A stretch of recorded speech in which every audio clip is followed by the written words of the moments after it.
Good afternoon, everyone, and welcome back. This is Daily Trading Analysis with a quick market update for today, Monday, February 12th.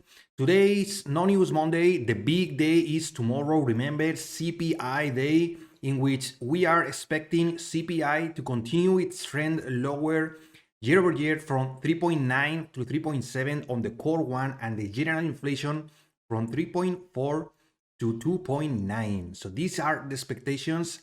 And remember, when market doesn't meet the expectations, what happens? Pullback after pullback after pullback. But today, the focus, at least for me, was, apart from seeing Fed Bowman and Cascari speaking, consumer inflation expectations are flat at 3%. 3%. Look at these CPI readings and general inflation, 3.4 and 3.9. Consumer expects 3%. And expectations sometimes follow realization. So consumer inflation expectations are quite positive, are quite bullish. This is a check in the proper direction, but be careful because we are at all-time highs. We are going to see that immediately in the charts, because if you didn't check my weekly recap last Saturday, please go ahead and do so, because this was the final liquidity on the Nasdaq that was taken, and today, after the open, we are pushing. Now we are retesting this level. ES is comfortably above the 5,000 mark. Look at this liquidity also taken. S&P stronger than the Nasdaq because small caps is 1.7%. And look at these 3 days, 1, 2, and 3 days straight in a row, big green fat candles on the IWM. And this is pushing 205.50. So that's why the ES is way better looking than the Nasdaq today. But as you can see below, we have Apple, Microsoft, Tesla, Amazon, and Google in the red.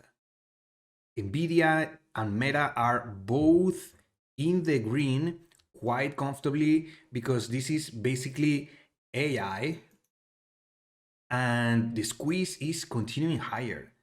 NVIDIA is all-time highs after all-time highs after all-time highs. This is insane. And I told you on the weekly recap, this is unsustainable. Be really careful. Meta also pushing the gap, and all this liquidity that also on the weekly recap I was watching. Be careful, because we have this liquidity and this liquidity. Don't short Meta, because we were consolidating and we are. This is a target, very visual target, not even testing the gap, super strong and bullish. Let's come back to the Nasdaq. I was watching this 50% retracement golden pocket today in the overnight for a retest on the 15 fair value gap, but that's not happening. We bounce of this fair value gap twice, and once first in the pre-market and then twice into the open. The only thing that was holding us down was this 5-minute fair value gap. This was chop after chop. Look at this pre-market action, please. Look at this.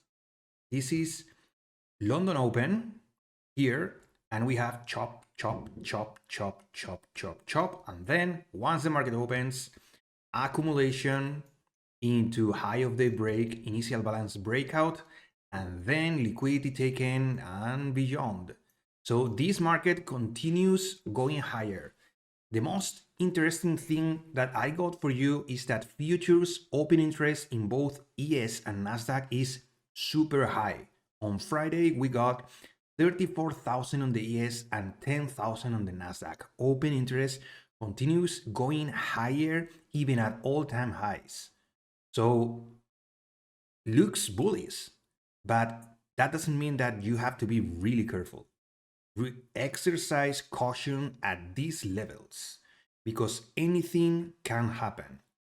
Tesla is deep in the red. The Nasdaq is deep in the red. The Magnificent Seven is deep in the red. NVIDIA and Meta are holding the market. And more than that, look at financials. This is insane. And S&P pushed by small caps is super bullish. That's what's holding the market.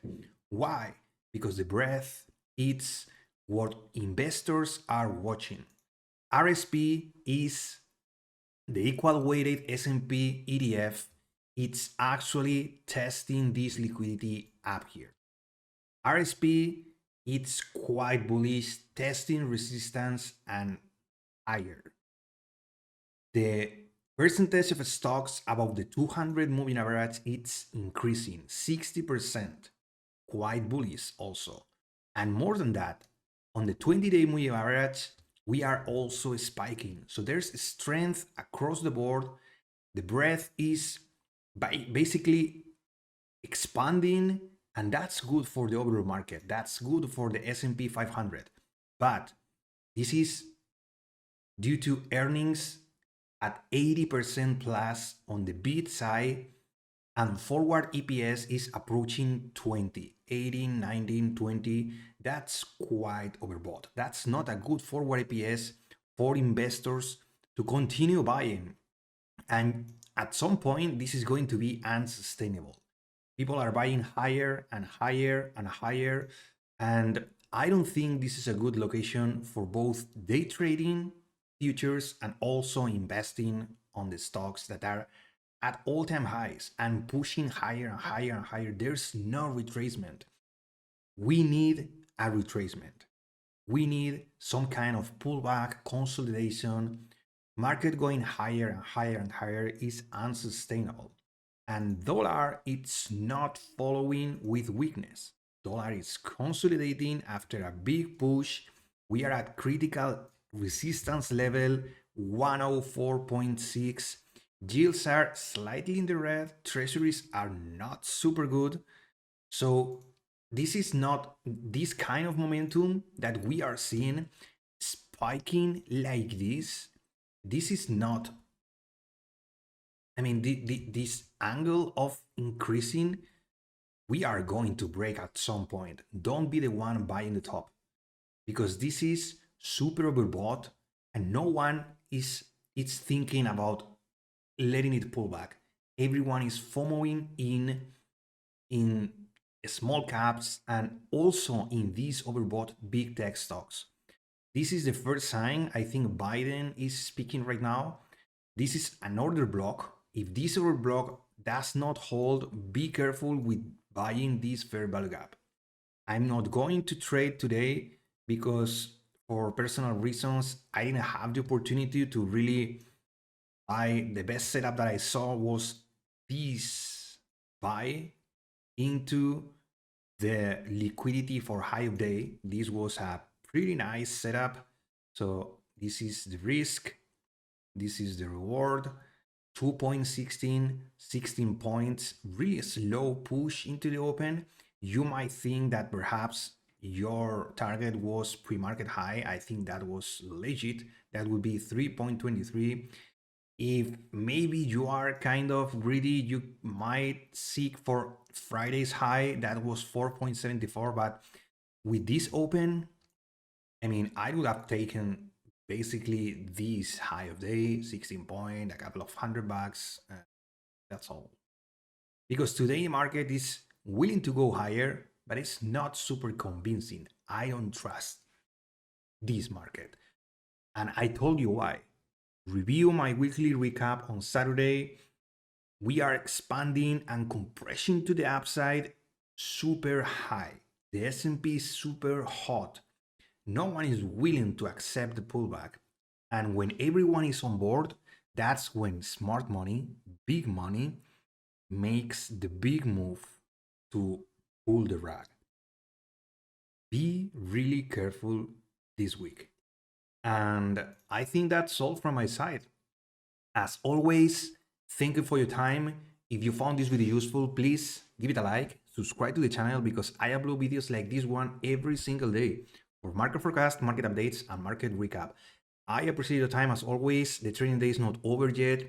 It's a tricky day, tricky week. A lot of Fed speaking, CPI tomorrow, all-time highs.